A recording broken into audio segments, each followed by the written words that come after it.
everyone, so in today's video I'm going to be doing a video that I was inspired to do because of you guys. Lately I've been getting so many questions about YouTube, how I got started, my tips, my tricks, what type of video equipment and editing I use, so I figured I would go ahead and talk a little bit about the things I get a lot of questions on, and then I also asked you guys to ask me questions on Instagram and Twitter. So just to give you a little bit of a backstory on me and my YouTube career, I guess. I uploaded my first YouTube video in September of 2008. Up until I'd say last year, I was not taking YouTube seriously. I would go, on and off. I would go months without uploading a video. For most of 2012, I really didn't upload any videos. So I really only got serious about it in 2014, and since then it has been my main job, my main income. I had no idea I would still be doing these videos 8 years later, but here I am, and I still love it as much as the day I started. YouTube has changed a lot since then, but I still love it just the same, and I feel like being on YouTube for so long has definitely given me a different perspective. There are a lot of new YouTubers who come on, and I feel like they come on with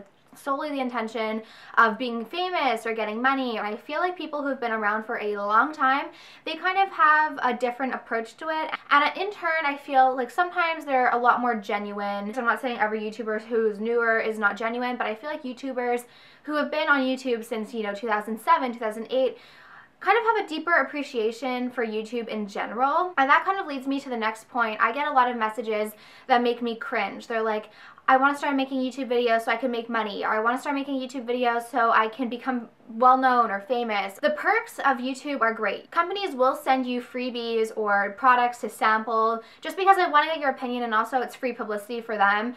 A lot of times companies send me things that don't even make it on camera. I just want to say that if you're coming on YouTube to make money or to get famous or to get products, that is not like the right intention. When I started my YouTube channel, I loved it because it was so much fun for me. I was never a sporty girl. I never had, a hobby like hockey or dance or anything like that. I never had a hobby, and when I found YouTube, it became my hobby. It eventually became my job, but I still love it just as much. If I wasn't making money off of YouTube, I definitely would still be doing YouTube. Probably not as much because I would actually have like an outside job that I would have to, actually go to work for. When I get those messages, how can I make money? How do you do, how can I get money? How can I get sponsorships? It's like, relax. Like, you're not supposed to be doing YouTube for those reasons, and I find that when people are doing YouTube for those reasons, their intentions really shine through. People can definitely tell. So if those are your sole reasons for why you want to become a YouTuber, I'd say you probably won't go very far, just because it becomes very transparent, honestly. So now I'm going to give you some of my tips that I've learned along the way. So the first thing is to be consistent. When I was not consistent with my viewers and I'd be gone for months at a time, I would get people saying I'm unsubscribing because you haven't uploaded a video in forever, and rightfully so. That wasn't good on my part, but YouTube was not like a priority in my life at that time. So definitely be consistent. Before I started doing very frequent uploads, I would have a schedule Monday, Wednesday, Friday, or Tuesday, Thursday, Sunday. So set yourself a schedule. That way people know what to expect and when to come onto your channel for a new video. And I think one of my biggest YouTube pet peeves is when YouTubers will be like, oh, come on, I'm gonna upload a video every Tuesday, and then one Tuesday passes, no video. Another Tuesday passes, no video. Like, no one's forcing you to make a schedule, but if you're gonna put it out there that you're gonna be doing a schedule, I suggest sticking to it. At least upload once a week if you want people to start watching. I've been uploading frequently, but not as much as I used to.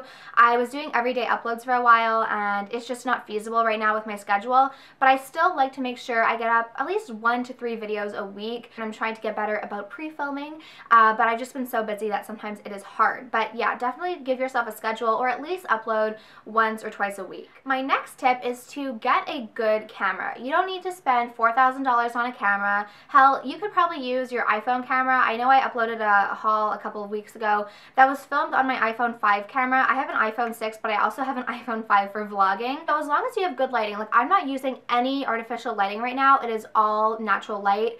It is a very beautiful sunny day, so that's good for me. On days where it's like not a cloud in the sky, I try and film because the lighting is very good naturally. And if you have good lighting and you're just starting out on YouTube and you want to get a feel for it, you can use an iPhone camera. You can flip it around so you're using the back camera, you can use the front camera. Lighting is truly important. I also have a Diva ring light. The Diva light is really good, especially for beginners. I'm really not tech savvy, but I find that it's a really good option option just because you literally turn it on. It has really equal lighting and it's very easy to use, not very bulky. As for my cameras, I will link them down below. The one I'm filming on right now is my Nikon D5100.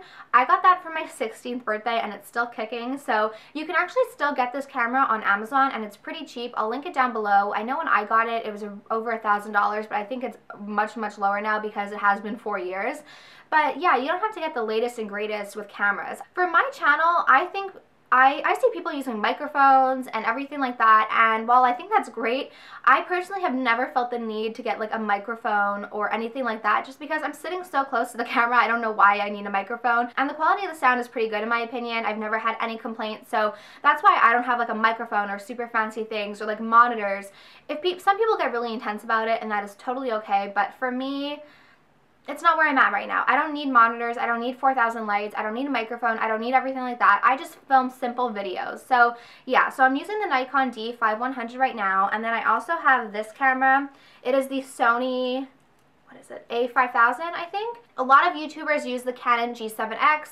The reason why I got this camera was honestly because it was cheaper than the Canon, and I am not the type of person, I cannot go out in public and vlog on this. I'm just not confident enough to do that. Kudos to the YouTubers who go around and film with stuff like this. It's kind of like intimidating for me. So I get a lot of questions on my vlogs. They're like, what camera do you use? Why don't you get a better camera? I don't use a better camera just because if I was solely using this camera, you would not get as many vlogs from me, just because when I'm out in public, I feel like stores get like mad at you and everything. So I use my iPhone camera. It's a little bit sneakier, but I also use this camera for main channel videos. I think it cost me around $500 and the quality is stellar. So you don't need to spend $4,000 on a camera. You can just get this. And if you are just starting out, I really recommend this camera because you can use it for vlogging, you can use it for sit-down videos, and especially for sit-down videos because it has a flip-up screen, it makes it very easy to see yourself and see what's actually on camera. As for editing, I use iMovie. Like I said, my style of video is really simple. I do a lot of vlogs, I do a lot of sit-down things. I don't do a ton of like tutorials or DIY videos. While I think those videos of people with their perfect editing are really nice, I feel like my channel is more kind of relaxed. It's like talking to a girlfriend or a friend, and I just feel like for me, it's more personal when I don't do highly edited videos. I watch those videos and I'm in awe at how amazing those people are at editing. I'm not saying I'll never do a video where the editing is a little bit more intense, but for me, it's just like more casual style videos, and I think you guys appreciate those as well. That's just not my channel. I don't do the super saturated bright colors. I'm not gonna act like I'm 16. It's just not who I am. I just can't relate to 16-year-olds anymore. I'm 20, I'm more mature, I'm in a long-term relationship, I have experienced things, done things, like I'm not the type of person who's gonna come and be like, hey guys, today I'm gonna go talk about sunshine and rainbows, and while that's very good and very marketable, it's just not who I am. I know a lot of people use Final Cut Pro, I use iMovie, it's available, it comes on all Mac products, it's easy to use, very simple, and also for editing, I wanna talk about Gabrielle Marie, but she does a lot of very easy to follow iMovie and Final Cut Pro tutorials. She also has like green screen clips. Her videos are very easy to follow. I will link her channel down below as well. She's really great for like tech advice or iMovie advice or anything like that. So definitely check out her channel if you're starting up. The next thing I'm going to talk about are hate comments. I get a lot of questions about how I deal with hate comments, and you know, negative feedback is something that you can definitely expect. There is no way on this earth that everyone would like you. I don't like some people, I don't like some people's videos, I don't, you know, bully them, I just don't watch them. But there are some people who will go on forums to talk about you. If you give someone the ability to be anonymous, they will take advantage of that just because they're sad people. You have to realize, like, those people, if they were truly busy, if they were truly happy, they would not have the time to do those things. So I kind of pity them and I feel sad for them. Whenever I get a comment, I'm like, as long as they're watching, even if they're thumbsing down my videos, I'm like, well, don't they realize that it's actually helping me? So keep thumbsing down my videos, guys. Now I'm going to talk about people finding out in your real life. I actually dealt with this in high school. I don't even know what exactly happened. I just remember walking into science class one day and my videos being on the screen. I just kind of sat there and watched it. I was actually pretty lucky. A lot of people didn't make fun of me.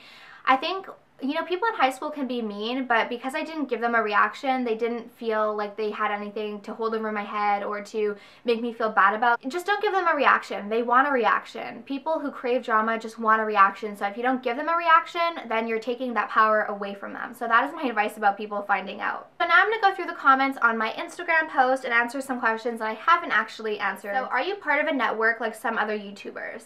I am part of a network, and I'm currently in the process of deciding if I want to stay with the network. I just don't know if networks are necessarily that helpful. I don't want to say anything bad because they have been very nice and everything, but I just don't know if networks are necessarily that worth it, especially if you join a bigger network. They have thousands of YouTubers. I just don't feel like I have gotten a lot from my network, so I'm currently in the process of deciding if I want to re-sign with them. I think it's something that you definitely have to do a lot of research with, and especially if you're just starting up, I don't know if a network is your best like solution. I do have a management team, and they kind of take care of the business side of YouTube for me. Who are your YouTuber friends? I saw Paulina mention you in a vid, and I thought that was pretty cool.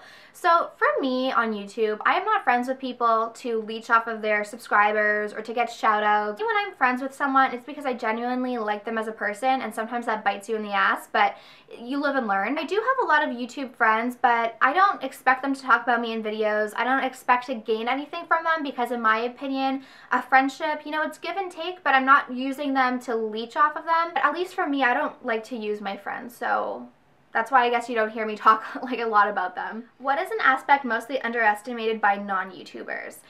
I think an aspect that is grossly underestimated by other like non-YouTubers is the amount of time it takes.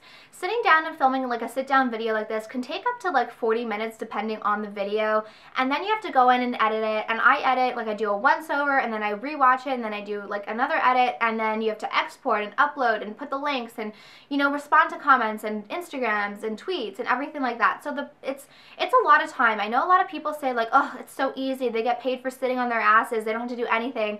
And whenever I see comments like that, I'm like, well, then why aren't you doing it? If you feel like it's so easy, then why aren't you doing it? I guess depending on the types of videos you make, it can be considered easy, but it is very time consuming, and I don't think a lot of people understand that. So a big question that a lot of YouTubers get is how much do you get paid and how do you get paid? Now, first off, I just want to say that asking someone how much they make is kind of a rude question. I kind of understand where people are coming from because it's not like a cashier or, you know, a doctor that you kind of have an idea of their salary. It's something that is unknown, but at the end of the day, it is someone's income, so it is kind of a rude question to ask. But being a YouTuber, you get income from a bunch of different places. You get it from views, you can get it from sponsorships, you can get it from affiliate links, you can get it from programs. There are a bunch of different ways to make a living on YouTube or to make an income on YouTube. It depends on how many views you have, how many subscribers you have, you know, sponsorships.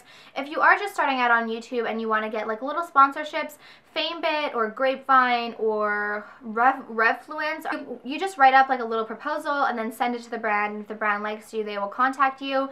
So yeah, there are a bunch of different ways to make money on YouTube, but the next question is, have you ever had to deal with other YouTubers talking shit about you or drama with other YouTubers on social media or in real life? So at least where I stand, I left high school in 2012. I feel like a lot of times when people create drama on YouTube, it's because they crave attention.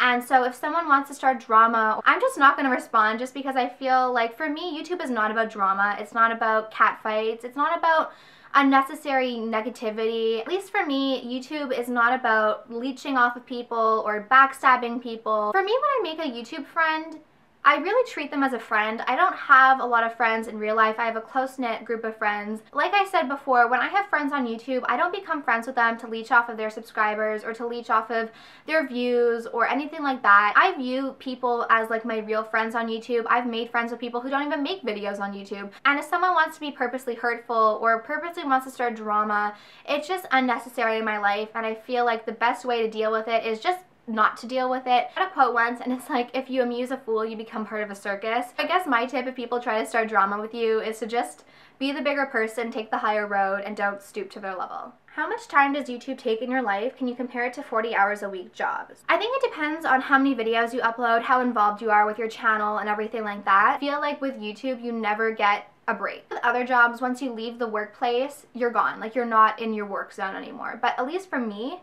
I am never not working. I'm never away from my work zone. I'm always on my phone replying to Instagram comments, tweets, comments on my phone. I'm always editing a video, filming a video, you know, working on videos. I feel like different jobs, you know, have different difficulties and different hardships and different perks and different benefits. I'd say it is like a full-time job, especially if you take it very seriously, but it's just different. I hope you guys kind of got a little bit more insight.